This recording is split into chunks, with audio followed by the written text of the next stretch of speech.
मेरे सहयोगी आनंद तिवारी हमारे साथ बने हुए हैं। एक बार मैं फिर रुक करता हूं। आनंद, सवाल यही है, जब एनओसी नहीं थी तो ये फैक्ट्री चल क्यों रही थी? और दिल्ली में ऐसी कोई एक फैक्ट्री, एक गोदाम नहीं है, हजारों ऐसी हैं जहां लापरवाही देखी जाती है। जब ये घटना होती है तभी प्रशासन जागता है। जी देखिए रवि, सबसे बड़ा सवाल है कि आखिर क्यों। हम बताते हैं कि आखिर क्यों इस बिल्डिंग में आग लगी और क्यों इतनी मौतें हुई। क्योंकि आप ये जो बिल्डिंग देख रहे हैं और जो फायर की गाड़ी देख रहे हैं, मेरे कैमरा पर्सन आपको दिखाएंगे ईश्वर, उसके बाजू से गली जा रही है, केवल वहीं से एग्जिट और एंट्री थी। ये सबसे बड़ी लापरवाही थी इस बिल्डिंग में। जो सीसीटीवी का काम चल रहा था यहाँ पर, वो सबसे बड़ी लापरवाही थी कि इस बिल्डिंग में एग्जिट और एंट्री अलग अलग नहीं थे। यही वजह थी कि सबसे ज्यादा मौतें सेकंड फ्लोर पर दम घुटने से हुई हैं। एनडीआरएफ की टीमें अभी भी रवि अंदर मौजूद है और उन्होंने जो फोटो हमें अंदर से भेजी है वो दिखा रही है कि किस तरह से बॉडी पार्ट जो है वो अब तक वहां से बरामद किए जा रहे हैं। और अभी भी लगातार एनडीआरएफ और दिल्ली फायर सर्विस का सर्च ऑपरेशन जो है वो इस बिल्डिंग के अंदर जारी है।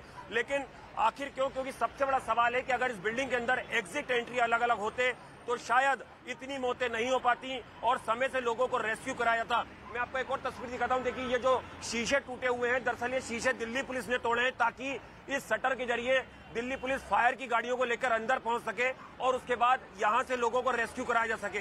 कल यहाँ पर सत्येंद्र जैन आए थे और उन्होंने भी इस स्पॉट का मुआयना किया था। उनका कहना था कि अंदर एक मोटिवेशनल स्पीच चल रही थी। सेकंड फ्लोर पे मेरे कैमरा पर्सन आपको दिखाएंगे, यहाँ पर वेयर हाउस था, मैन्युफैक्चरिंग यूनिट थी, लैब थी और बेसमेंट था इसका। तो काफी ज्यादा भीड़ थी, करीबन 150 लोग कल यहाँ पर मौजूद थे जिस समय ये पूरी आगजनी हुई है, पूरी आग लगी है। लेकिन शायद लोगों को बचाया जा सकता था, इतनी मौतें नहीं होती अगर यहाँ पर जो नॉर्म्स है उनको फॉलो किया जाता। और इसमें अभी कई जो कंसर्न विभाग है उनकी लापरवाही सामने आ रही है, जिसकी जांच दिल्ली पुलिस कर रही है। अभी जो मालिक है जो मनीष लाकड़ा, जो सबसे ऊपर एक फ्लैट बना कर उसमें मालिक रह रहा था, वो फरार है। लेकिन इस कंपनी के जो 2 मालिक हैं उन्हें दिल्ली पुलिस ने गिरफ्तार कर लिया है। गैरहतन हत्या का मामला इसमें दर्ज किया गया है। लेकिन सबसे बड़ी लापरवाही जो दिल्ली फायर सर्विस भी बोल रही है, जिनकी टीमें अंदर थी, कि इसमें एग्जिट एंट्री अगर अलग अलग होते तो शायद इतनी मौतें नहीं हो पाती।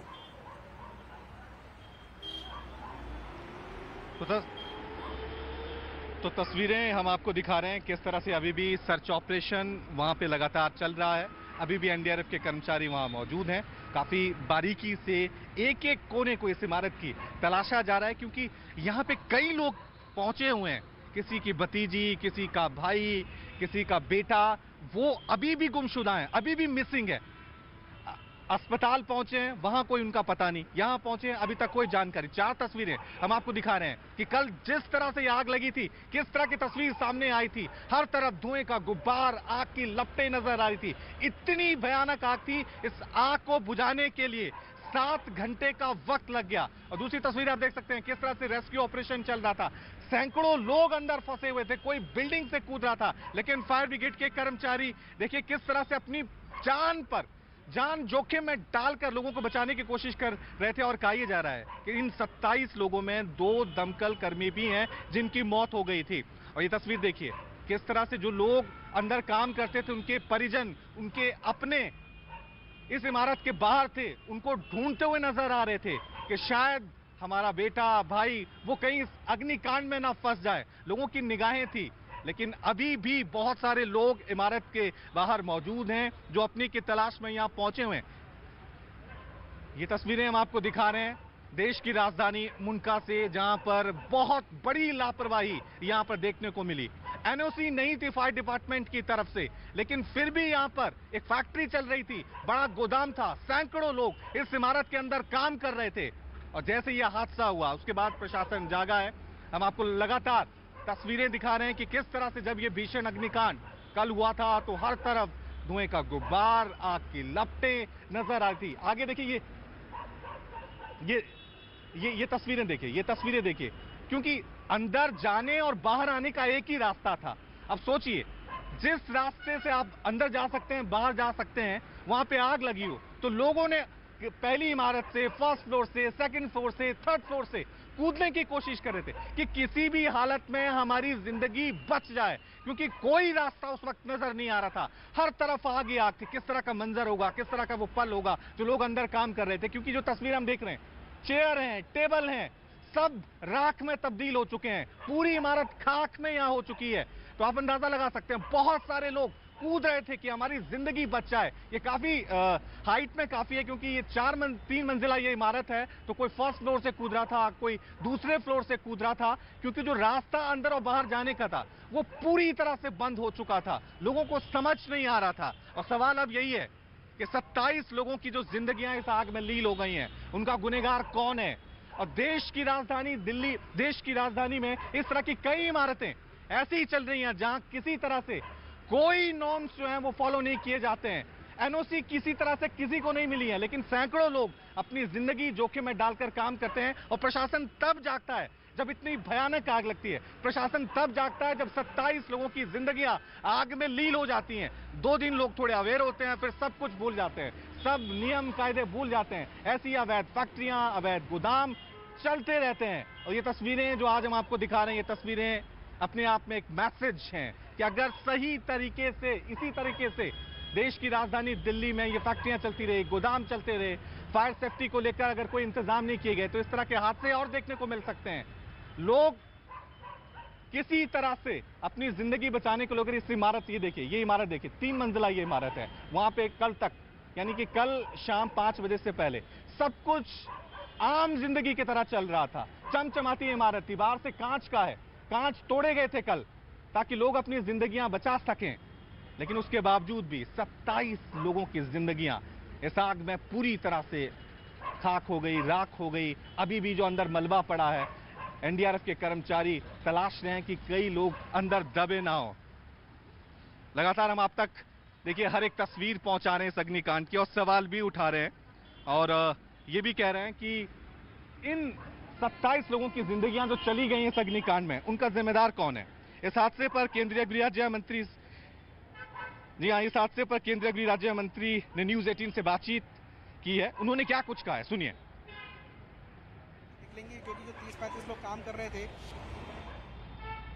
माननीय प्रधानमंत्री जी भी दुख जताए हैं और उन्होंने इस विषय को गंभीरता से लिया है और उस पर शीघ्र से शीघ्र कार्रवाई हो, लोगों को बचाया जा सके, आग बुझे, इसको लेकर यहाँ बड़ी तत्परता के साथ उन्होंने निर्देश दिया है कार्रवाई का। माननीय गृह मंत्री जी भी स्वयं इसकी मॉनिटरिंग कर रहे हैं और स्थानीय प्रशासन वहाँ आग बुझाने के काम में लगी थी। आग पे तो काबू पा लिया गया। एनडीआरएफ की टीम को थोड़ी विलंब से सूचना मिली, वो अभी पहुंच ही रही है। लापरवाही तो कहीं न कहीं हुई है और अभी तक पता नहीं चला कि किन कारणों से आग लगी है स्पष्ट रूप से, लेकिन काफी बड़ी संख्या में लोगों की जाने गई है। 26-27 लोगों की दुखद मौत या बहुत ही दुख का विषय है, हृदय विदारक है। 11 लोग जो इंजर्ड है उनको अस्पताल में पहुंचाया गया है। उनको निर्देश दिया गया है कि हर प्रकार से उनको समुचित इलाज उनको मुहैया कराई जाए और हर प्रकार की उनको सुविधा उपलब्ध कराई जाए। लगातार हम लोग संपर्क में हैं और स्थिति पे, आग पे तो काबू पा लिया गया, लेकिन सर्च ऑपरेशन के साथ साथ 100 की संख्या बढ़ती गई है। ये बहुत ही दुखद है, बहुत ही दुखद है। कहीं न कहीं तो लापरवाही हुई है। इस भीषण अग्निकांड में 27 जिंदगियां लील हो चुकी हैं। तस्वीरें हम आपको दिखा रहे हैं। एनडीआरएफ के कर्मचारी अंदर मौजूद हैं। सर्च ऑपरेशन अभी भी चल रहा है। फायर ब्रिगेड के कर्मचारी हैं। पुलिंग ऑपरेशन अभी भी चल रहा है, क्योंकि आग की लपटें थोड़ी थोड़ी देर बाद उठ रही हैं, तो उसको बुझाने का काम चल रहा है। लेकिन मैं चाहूंगा मेरे कैमरामैन नकुल नीचे दिखाएं। बहुत सारे लोग यहाँ पहुंचे हुए हैं अपनों की तलाश करने के लिए। किसी की भतीजी, किसी का भाई, किसी का बेटा वो मिसिंग है। उनकी तलाश में कि कहीं वो सलामत हैं, कहां हैं, उनके बारे में अभी तक कोई जानकारी नहीं है। मेरी वाइफ है, स्वीटी नाम। वहाँ पे क्या काम करती है? पैकिंग डिपार्टमेंट में। अभी कुछ पता लगा है? नहीं, अभी तक कोई रिपोर्ट नहीं मिल रही सर। सारे हॉस्पिटल देख लिए? सारे ऑल टोटल हॉस्पिटल है। सफदरजंग है, ट्रामा है, आरएमएल है, संजय गांधी में तो यहाँ है ही है। संजय गांधी में तीसरा चक्कर है इस टाइम। कुछ पता नहीं लग रहा? कुछ पता नहीं लग रहा। किसी भी हॉस्पिटल में मेरे को पता नहीं लगा। जहाँ जहाँ मेरे को बताया गया है कि रेफर करें हैं, जहाँ यहाँ से जो बंदे निकले हैं कंपनी से, वहाँ सब जगह में होके आ गया हूँ। अभी तक कुछ नहीं पता लगा मुझे। ब्रदर है क्या कुछ हुआ, कुछ पता लगा? नहीं सर, जब पता चला तो वहाँ गए थे, तो वहाँ कुछ पता ही नहीं चला। जब से उन्हें ढूंढ ही रहे हैं, अभी तक कुछ पता नहीं चला है। कोई जानकारी नहीं है सर, अभी तक कुछ नहीं है। उनको ढूंढ ही रहे हैं जब से। तो लोग अपनों की तलाश कर रहे हैं, कभी अस्पताल जा रहे हैं, वहां पता कर रहे हैं कि क्या हमारे अपने वहां पे तो नहीं है। बहुत सारे लोग यहां पर आ रहे हैं और ये एक्सक्लूसिव तस्वीरें हम आपको दिखा रहे हैं इस इमारत के अंदर की। देखिए किस तरह से जब ये पूरा भीषण अग्निकांड हुआ उसके बाद किस तरह के हालात थे।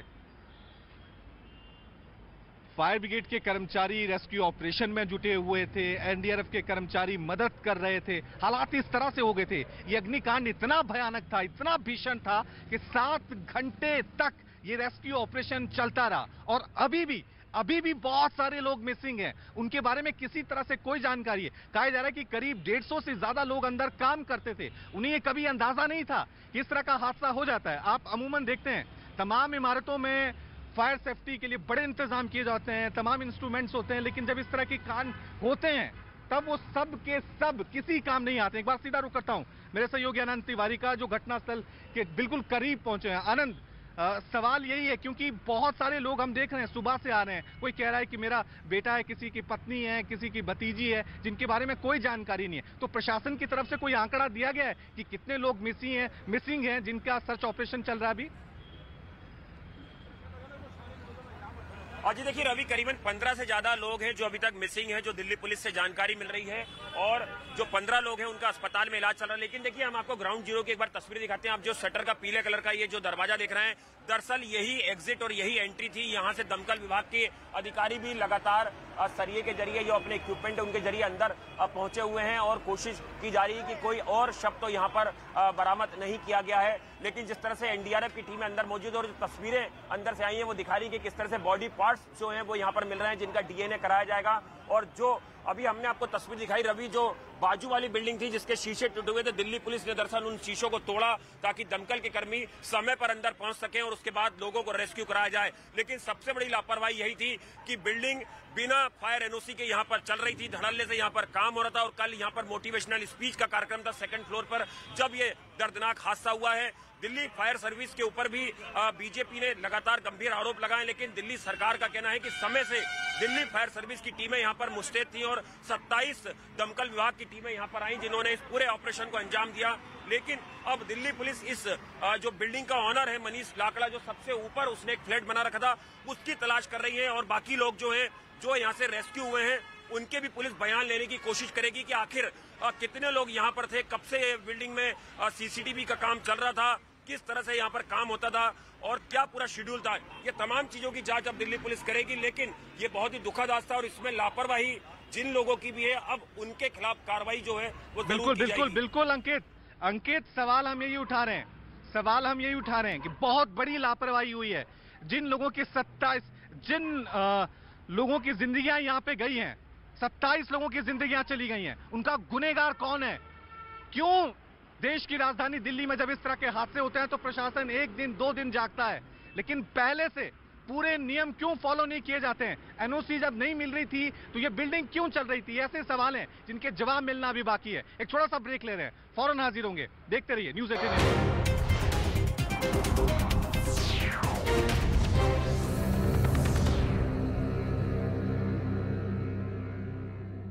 को खत्म करने के लिए कार्रवाई कर सकता है, क्योंकि अमेरिकी सेना के जाने के बाद से ही अफगानिस्तान पर तालिबान का कब्जा है। यही नहीं, तालिबान की मदद से वहां कई आतंकी संगठन भी पनप रहे हैं।